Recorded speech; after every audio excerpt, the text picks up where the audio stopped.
শাবান মাসে গোপন 3টি আমল করুন, আপনি যা চাবেন তাই পাবেন।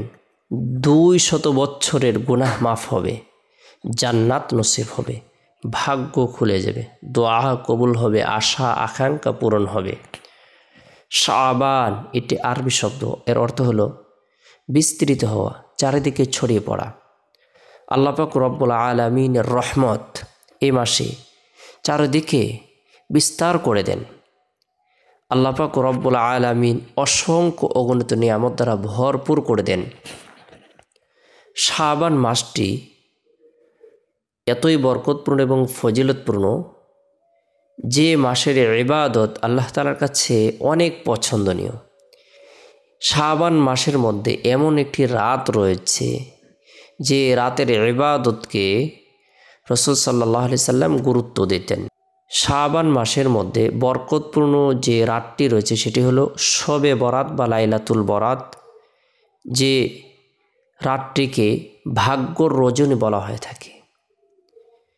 মানুষের হায়াত, মৌত, রিজিক, ধন দৌলত লিপিবদ্ধ করা হয়ে থাকে। আল্লাহ তাআলার পক্ষ থেকে ফায়সালা ঘোষণা করা হয়ে থাকে। তাই এই রাতটিকে আমরা প্রত্যেকে গুরুত্ব প্রদান করব, বিশেষ করে শাবান মাসটিকে আমরা গুরুত্ব প্রদান করব।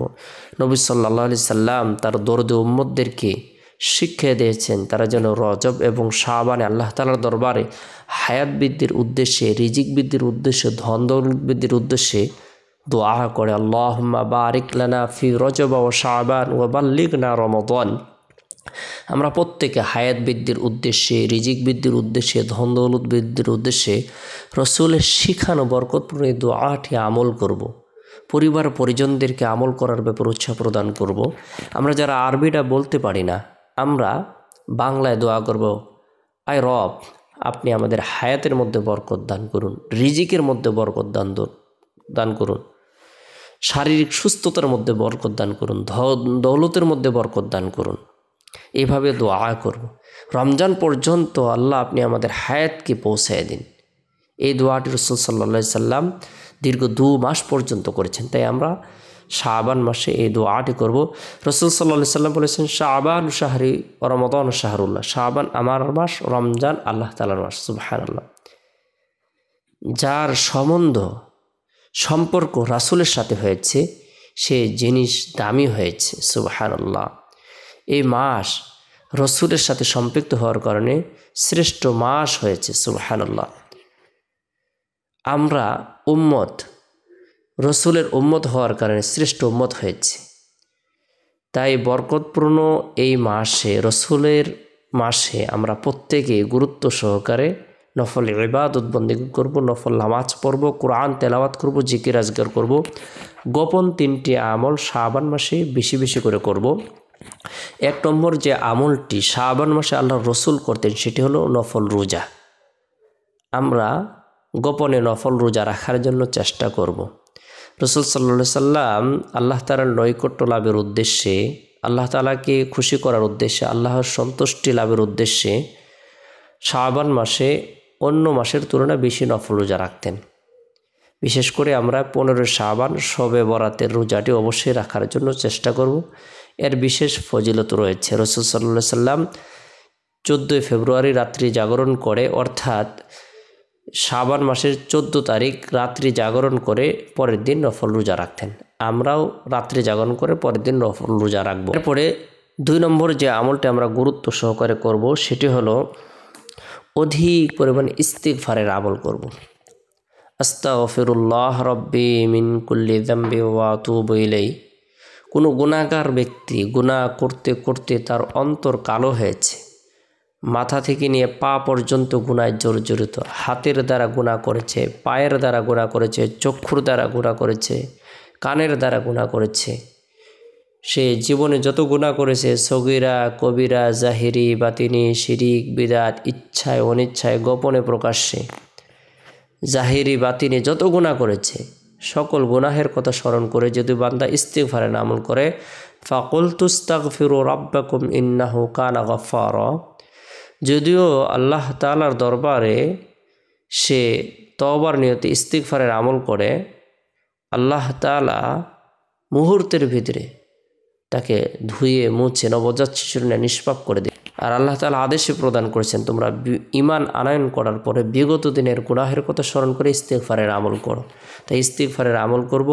ইস্তিগফারের আমলের মাধ্যমে বান্দার হায়াতের মধ্যে, রিজিকের মধ্যে, ধন দৌলতের মধ্যে বরকত হয়। আল্লাহ তাআলা ধারণার বাইরে রিজিক প্রদান করেন। মাল্লাজিমাল ইস্তিগফার জাআলাল্লাহু লাহু মিন কুল্লি দায়িকিন মাখরাজান ওয়া মিন কুল্লি হাম্মিন ফারাজা ওয়া রাযাকাহু মিন হাইথু লা ইয়াহতাসিব। যে ব্যক্তি ইস্তিগফারকে আঁকড়ে ধরবে, ইয়াকিন ও ইখলাসের সাথে অধিক পরিমাণে পাঠ করবে, আল্লাহ তাআলা অজস্র কল্যাণ প্রদান করবেন। তার ধন দৌলতের মধ্যে, সন্তান সন্ততির মধ্যে বরকত প্রদান করবেন।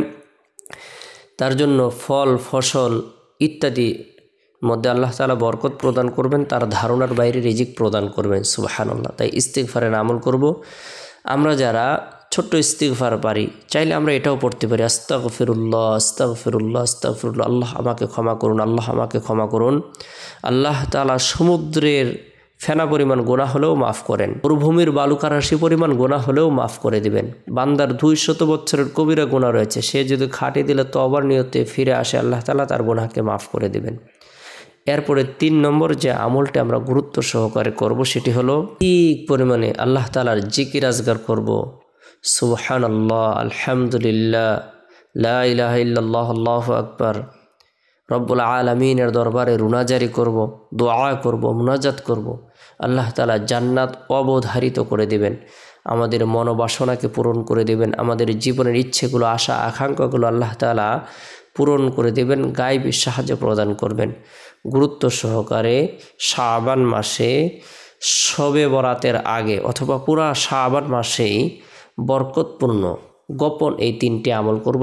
1 নম্বর আমল হলো নফল রোজা, 2 নম্বর আমল হলো ইস্তিগফারের আমল, 3 নম্বর আমল হলো আল্লাহ তাআলার জিকির আজকার, তাসবিহ, তাহলিল, দোয়া, দুরুদ, ওজিফা ইত্যাদি আমল করার পাশাপাশি রব্বুল আলামিনের দরবারে হাত উত্তোলন করে রুনাজারি করব, আয় রব আপনি আমাকে মাফ করে দিন, রমজানের পূর্বেই আমার গুনাহগুলো ক্ষমা করে দিন, রমজান মাসের ইবাদতের মাধ্যমে আমার মর্যাদাকে বৃদ্ধি করে দিন, আল্লাহ রমজান পর্যন্ত হায়াতকে দীর্ঘায়িত করে দিন। আল্লাহুম্মা বারিক লানা ফি রজব ওয়া শাবান ওয়া বাল্লিগনা রমাদান। আল্লাহ তাআলা আমাদের সকলকে বুঝার, আমল করার, গুনাহ থেকে বেঁচে থাকার আল্লাহ তাআলা সকলের হায়াতের মধ্যে, রিজিকের মধ্যে বরকত দান করুক, রমজান পর্যন্ত পৌঁছায় দিক। সকলে ভালো থাকুন, সুস্থ থাকুন, সকল সুস্বাস্থ্য কামনা